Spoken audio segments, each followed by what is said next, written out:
have the gift of mercy, we have the ability to feel another person's pain. We need to refocus. Align our vision and goals with God's vision and goals. We want God's will for our lives, not our will. We have to stop trying to write our own stories. It's not our play. It's God's, and He is the author of the story. And it isn't about us. It's about what God will accomplish through us. Take good care of yourself and find true rest. And I know that some of you struggle with this one because I did. We are so busy taking care of everyone else. We put ourselves on the back burner. Our natural biblical response would be to say, so aren't we supposed to take care of everyone else before ourselves?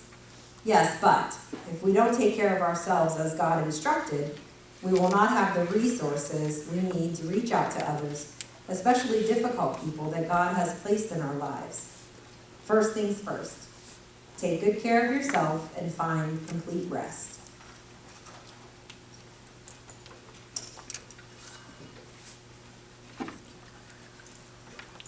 Schedule a date with God. Put it on the calendar. If you can, schedule an overnight retreat or a weekend getaway. I don't mean shopping, TV, or outside stimulation. I mean solitude and silence. Take your Bible, a journal, a pen, a book, maybe some worship music, if that's your way of connecting with God.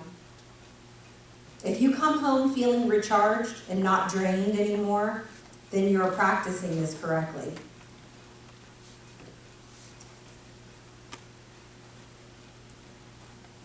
God has used what was a tragedy in my life, one that we're still dealing with. It's not perfect. We're still working through some things. I have since remarried, and again, like Wilma, I'm okay. And the only thing I will say about this, because my husband made me promise I wouldn't share anything about him with everyone. And the only thing that I will say is that I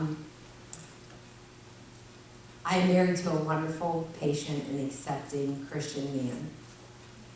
It has been very difficult for him to, come into our lives. It was like he walked into a war zone,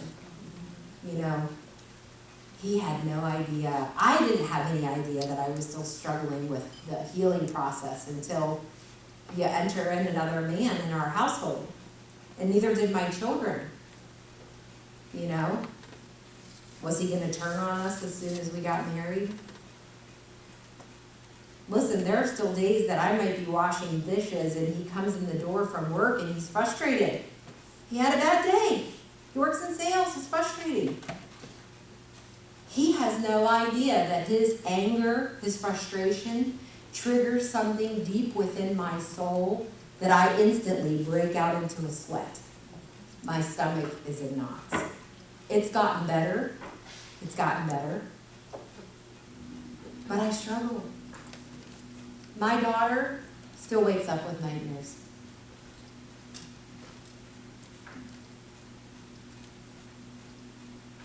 I wish this wasn't my story.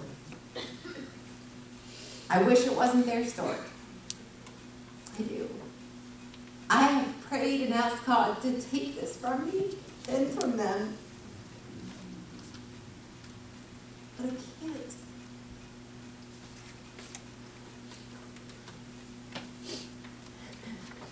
I'm often reminded of Jesus in the garden right before he's, headed his journey to the cross. And Jesus felt that too. He said, God, please take this cup from me. I don't see if there's any other way. I have had to accept that this is my story. It's not what I wanted. It's not what I wanted for my children. But God has used so many people. And when I was preparing for this speech, and it was the 3 hours of healing, and I really thought, I'm not going to go there. I really don't want to talk about this story. I'm just going to float right through and I'm going to keep it happy and it's all going to be good. And then God said, wait a minute, this is not your story. And here's what I want to do. I'm going to show you.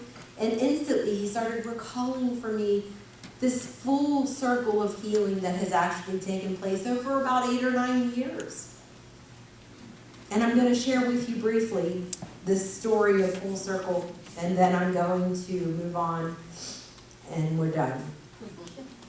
The story of full circle started when my small group drugged me to Wilma Mast's office because she was the women's ministry director at the church because they didn't know what else to do with me.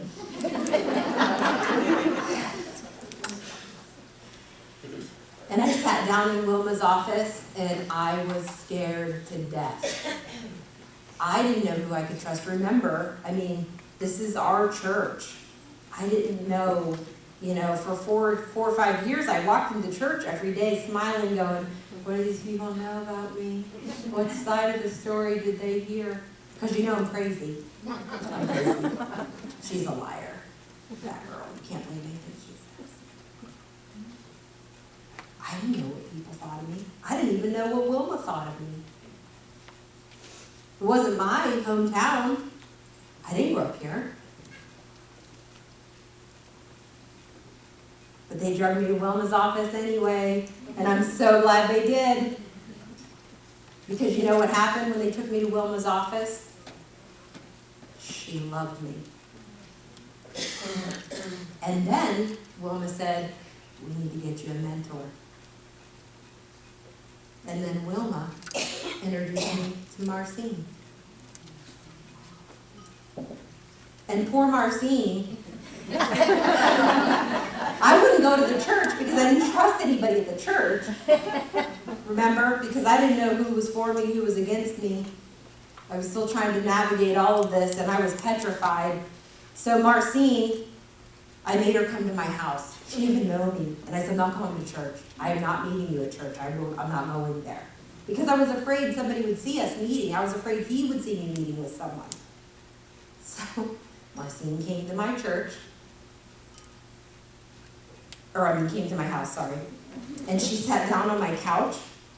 And like 2.5 hours of hysterical crying, and she heard every detail, every story, every ounce, and at the very end she said, I don't know if I can help you. She said, I have a wonderful marriage, and I've never, ever known anyone who's been through abuse. I don't know anyone who has suffered anything like this. I think maybe Wilma made a mistake. I'm gonna call Wilma. I'm gonna call Wilma. I'm gonna get you the right person, okay? And I was like, no, I'm not telling anybody else. Please don't make me tell anyone else. But what she didn't know was that 10 years prior, I lost my mother. My mother that I love dearly. She's the most beautiful, beautiful spirit in the whole wide world. I know she struggled with depression, but her and I were so close. She died at the age of 63, and I was only 30. So God knew what he was doing when he brought Marcy into my house. I needed a mother. I didn't need someone who'd been where I was. I needed someone to love me. Right where I was, to hold me, to cry with me, to pray with me. And that's exactly what he did. That's exactly what I got. And she loves me well to this day. She doesn't always know what to do with me, but she loves me well to this day. And I'm so thankful for her. And then I mentioned to you the second wife. And she couldn't be here today because her daughter had a thing for school when it was out of town, but she's been an amazing support. And I'm so grateful that God brought me someone else who had experienced the same kind of pain. because that was a tremendous help. And then I met Donna, also through the church. Donna and I were in a small group together when I first started small group, and Donna said, I don't know what you're going to do with me in your small group. She was like, I don't know how much we're going to have in common, you know? And I was like, that's okay, because, you know, I'm acquiring mothers everywhere I go. I had a plan. And the same with Kathleen, whenever she came along. I just am so blessed to have all of these God-fearing women in my life. So one of the things that Marcine had taught me was to spend time alone with the Lord and to, you know, really just shut off everything in the outside world. I started taking sabbaticals, just me, on my own. I would go away for weekends, I'd go on trips, and I would just take my Bible, and, you know, God had a lot of work to do for me, and I was healing in the process. And during this time frame, I was at the Amish door, and some of you may have heard this story last year, but I was in the Amish door, and that was one of my go-to places. It's in Wilmot. It's really quiet and beautiful, and I just, you know, typically stay in my room alone and read, and that's about all I do. Well, I started hearing music coming from outside the hall there on the 3rd floor, and it was like gospel music. And I thought, what is that I'm hearing? Like, I'm reading my Bible, and I'm going, this is really weird. So I opened up the door, and there were all of these women getting off the elevator. They were all going into the conference center. I had never met them in my whole life. They invited me to join them, and guess who the speaker was? It was Monique. So God has used my circumstance to bring you all Monique. You're welcome.